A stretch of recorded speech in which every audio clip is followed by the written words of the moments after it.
IPLৰ আৰ্হিত পোনপ্ৰথমৰ বাবে অনুষ্ঠিত হ'বলগীয়া অসম প্ৰিমিয়াৰ লীগ APLক লৈ এতিয়া সমগ্ৰ বৰপেটা জিলাত এক উৎসৱমুখৰ পৰিৱেশ। প্ৰতিযোগিতাখনত জিলাখনক প্ৰতিনিধিত্ব কৰিবলৈ সাজু হৈ উঠিছে বৰপেটা ব্ৰেভছ। অসম প্ৰিমিয়াৰ লীগ APLক লৈ এতিয়া সমগ্ৰ বৰপেটা জিলাত এক উৎসৱমুখৰ পৰিৱেশ। ঐতিহ্যমণ্ডিত বৰপেটা সত্ৰত আশীৰ্বাদ গ্ৰহণেৰে APL অভিযান আৰম্ভ বৰপেটা ব্ৰেভছত।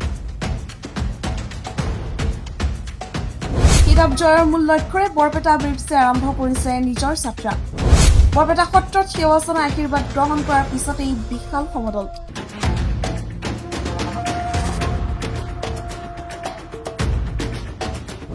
বৰপেটা সত্ৰৰ পৰা পৌৰসভা খেলপথাৰলৈ উলিওৱা হয় এই বিশাল ক্ৰিকেট সজাগতা সমদল।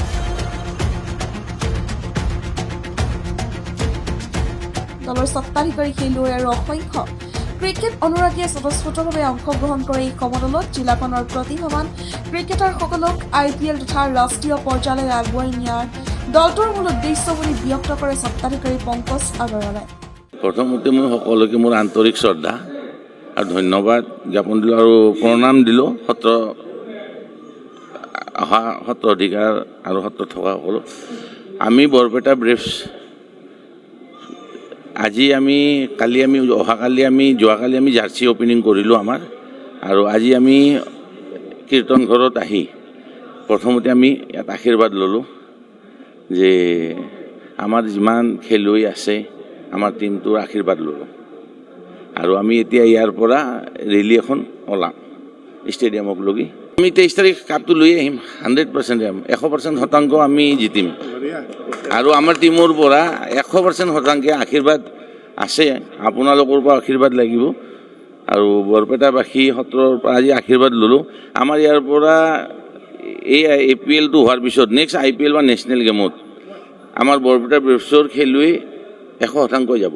মই যি হিচাপত টীমটো মই কৃতজ্ঞতা জ্ঞাপন দিলোঁ BCCI আৰু ACAক যে মোক বৰপেটা ব্ৰেভছৰ পৰিচালনাৰ দায়িত্ব দিলে, আৰু দায়িত্ব মই লোৱাৰ পৰা মই যি ধৰণে ভাবিছিলোঁ, মোৰ উৎসাহ ক্ৰিকেটৰ প্ৰতি খুব বেছি আছিল।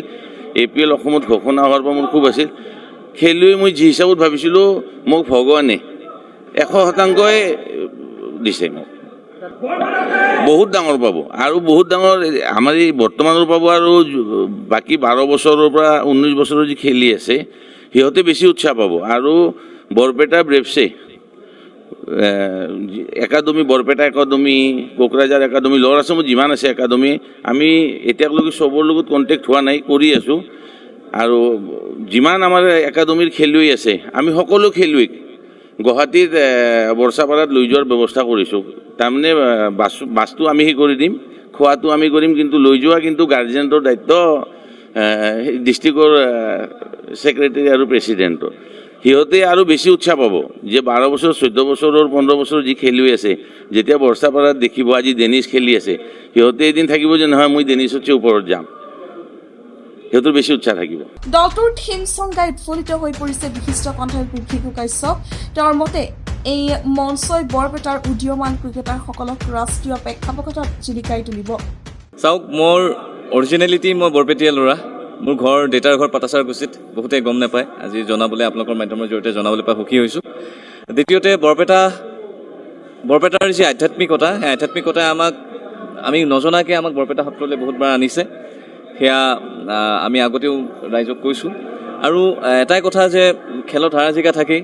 বৰপেটা ব্ৰেভছৰ দৰে ফ্ৰেঞ্চাইজ এটাৰ কাৰণে মই এটি গীত গাবলৈ সুবিধা পাইছিলোঁ, সেইবাবে পংকজ আগৰৱাল দাদা, সীমা বৌ, বা মোৰ বৌ মাতো তেখেতক, লগতে ভাৰ্গৱ দা, তিনিওজনকে মই অযুত ধন্যবাদ জ্ঞাপন কৰিছোঁ।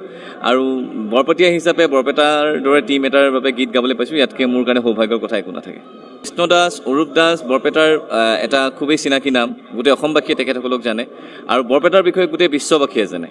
গতিকে বৰপেটাৰ যিমানখিনি আমি এতিয়ালৈকে প্ৰতিভা দেখিছোঁ, তেখেতসকলক সুযোগ সুবিধা দিয়াৰ চেষ্টা কৰিব বা কৰিছে, আৰু ভৱিষ্যত দিনতো যিখিনি সম্পদ বৰপেটাৰ আছে ইতিমধ্যে, তাৰ লগতে মই ভাবোঁ বৰপেটা ব্ৰেভছ এটা নতুন সম্পদ হ'ব, যিটো সম্পদক লৈ বৰপেটাবাসী ৰাইজে অনাগত দিনত গৌৰৱ অনুভৱ কৰিব। তেজাল সপোনে জিলিকে চেকুৰে বুকু, গোটেই গানটো আচলতে মনত নাই, গতিকে ইমানখিনিয়ে গাইছোঁ। বাকী গান ইউটিউবত আছে, ৰাইজে শুনিব।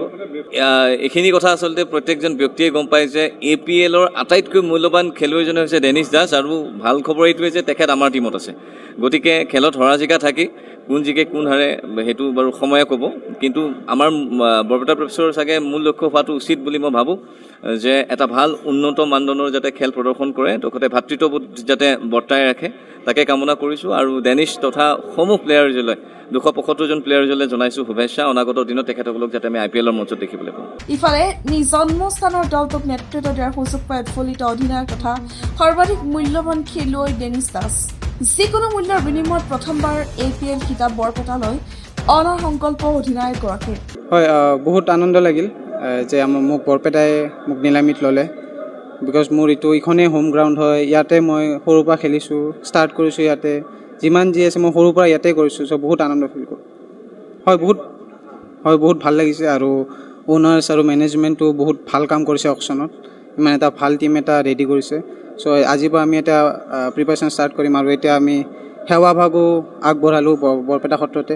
চ' নিশ্চয় আমাক ভগৱানে কৃপা কৰিব, আৰু যিমান মানুহ আছে বৰপেটা চবেই আমাক ব্লেছিংছ দিব। মেনেজমেণ্টে হওক, অ'নাৰ্ছে হওক, কোচেছ হওক, বহুত ভাল কাম কৰিছে অকশ্যনত। যে মানে গোটেইকেইটা এক্সপেক্টতে মানে বলাৰ্ছ হওক, বেটছমেন হওক, গোটেইকেইটা এক্সপেক্টতে ভাল প্লেয়াৰ্ছ কিনিছে। চ' বহুত ভাল টিম। আজিৰ পৰা প্ৰিপাৰেশ্যন ষ্টাৰ্ট কৰিম, চাওঁ কেনেকৈ যায়। চবেইতো এইটোৱে আশা কৰিছে আমি ফাৰ্ষ্ট যিটো APLৰ কাপ আমিয়ে আনিম বুলি। চ' এতিয়াৰ পৰা প্ৰিপাৰেশ্যন ষ্টাৰ্ট কৰিম, আৰু ভাল অপৰচুনিটি, বিকজ এতিয়া যিমান IPL স্পটাৰ আছে গোটেই ইণ্ডিয়াই চাব আমাৰ খেল, বিকজ এইটো লাইভ টেলিকাষ্ট হ'ব হটষ্টাৰত, ষ্টাৰ স্পৰ্টছত। চ' চবৰ কাৰণে বহুত ডাঙৰ অপৰচুনিটি ইয়াত, মানে এটা কিবা এক্সট্ৰা কৰি দেখুওৱা, য'ত মানে চবৰে ফ'কাছত আহিব পাৰিব, আৰু আগন্তুক ইণ্ডিয়া IPLৰ কাৰণেও বহুত চান্স বনিব। মূল্যতছেও ডাঙৰ যে মই বৰপেটা টীমৰ হৈ খেলিব পাওঁ, সেইটো চবচে ডাঙৰ কথা। বিকজ ইয়াতে যেনেকৈ মই আগতে ক'লোঁ, মই সৰুৰ পৰা ইয়াতে ডাঙৰ হৈছোঁ, ক্ৰিকেট ইয়াৰ পৰা ষ্টাৰ্ট কৰিছোঁ। চ' সেইটো কাৰণে মোৰ ইম'শ্যনছো বহুত আছে, বহুত জড়িত আছে ইম'শ্যনছ, ফিলিংছ এই জেগাটোৰ লগত। সেইটোৱে মই বহুত গভীৰ। সমদলৰ শীৰ্ষত সমগ্ৰ জিলাবাসীৰ আশীৰ্বাদ আৰু সহযোগ প্ৰাৰ্থনা কৰে বৰপেটা ব্ৰেভছৰ কাণ্ডাৰীসকলে। এতিয়া অপেক্ষা মাথো ক্ৰীড়াংগনত বৰপেটা ব্ৰেভছৰ ধুমুহা বোৱাই খিতাপ দখল কৰালৈ। News desk report, Beki express.